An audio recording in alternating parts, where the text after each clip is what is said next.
യഹൂദർക്ക് കോഴി കൂകുന്ന സമയം പ്രധാനപ്പെട്ടതായിരുന്നു. ജെറുസലേം ദേവാലയത്തിൽ കോഴി കൂകുന്നതിന് മുമ്പ് ചില കർമ്മങ്ങൾ തീർന്നിരിക്കണം. ഒന്നാമതായി, ബലിപീഠത്തിലെ ചാരം മുഴുവൻ നീക്കിയിരിക്കണം.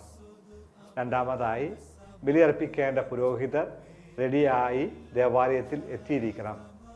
മൂന്നാമതായി, ശുദ്ധീകരണ കർമ്മം നടത്തേണ്ട എല്ലാ വസ്തുക്കളുടെയും ശുദ്ധീകരണം അതിനു മുമ്പ് നടത്തിയിരിക്കണം.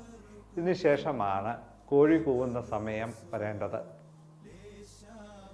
ബലി തുടങ്ങിയിട്ടും നാം നമ്മുടെ ദൈവത്തെ തിരിച്ചറിയുന്നില്ലല്ലോ.